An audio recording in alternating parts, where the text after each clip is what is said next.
English Reading Practice, Exercise 41, Presentation Skills Course, Part 19 of 28. This is the intermediate level. Be sure to watch the introductory video to learn how to use synchronized reading.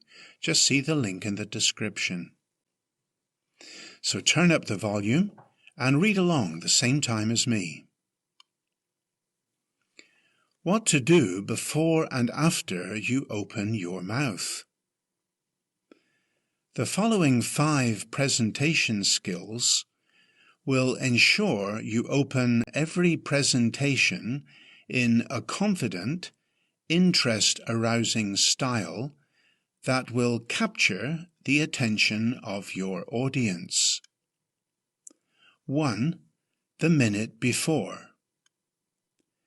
In the minute before you are introduced or invited to speak, take 3 deep breaths.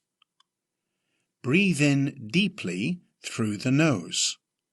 Hold it for 2 or 3 seconds and exhale slowly through the mouth.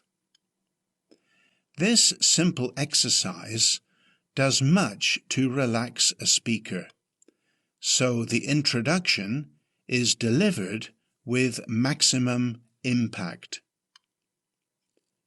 2. Wait for attention.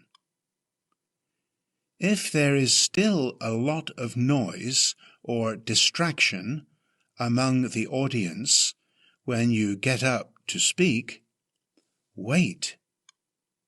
Just maintain a relaxed facial expression and gaze around the hall as you wait for the audience to settle down. If that doesn't work, then still maintaining a relaxed facial expression and with your voice controlled, not revealing any hint of irritation, mention how it is good to see everyone present and encourage everyone to take their seats. Alternatively, tactfully say something like, "When everyone is settled, we'll begin the program." 3. First words. This public speaking tip can make a huge difference to the attention you get from the audience as you start speaking. As the first words you speak act like a funnel to channel the attention of your listeners into the subject you are presenting, make sure you give them a lot of thought. Write out the first 1 to 3 sentences of your presentation and fine-tune the exact wording. Learn them by heart, so the launch into your subject is confident and unfaltering. 4. Variety of openers. Get used to using a variety of openers for interest-arousing introductions. Your first few words are key to capturing your audience's attention, so put some thought into them. You could use a series of questions, perhaps on angles of the subject your audience may not have considered before. A quotation or statement from a recent news item or leading authority.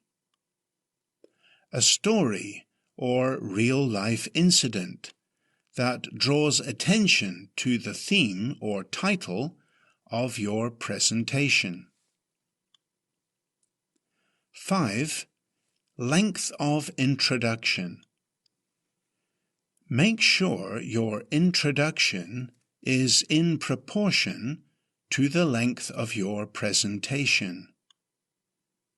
If you are speaking for 30 minutes, an introduction of 3 or 4 minutes is acceptable.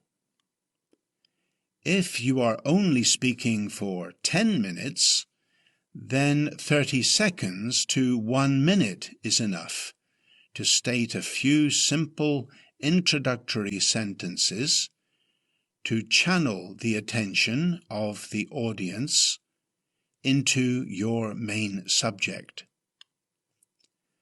Make sure the relationship between your introduction and the body of the presentation is not a case of the tail wagging the dog.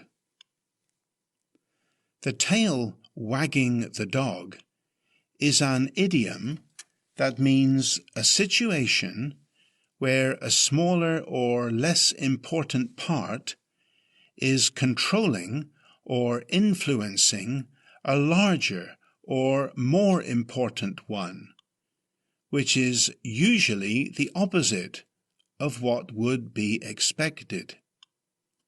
So, make sure your presentation is not controlled by the introduction. Make it proportionate to the time you have allotted. New, inexperienced speakers often start a presentation in a faltering way, which advertises the fact they are lacking in confidence and increases their own feelings of nervousness. Knowing what to do before and after you open your mouth will help you launch into your presentation confidently every time, taking the audience right along with you. Next, how to use a before and after pause. Well, that's the end of the reading. Some final reminders. Be sure to check the resources in the description below. And when you're ready, go to the next video in the Presentation Skills series. Has this video helped you? Then like, share or comment now. And continually improve your English. Click the subscribe button, the bell icon, and then all.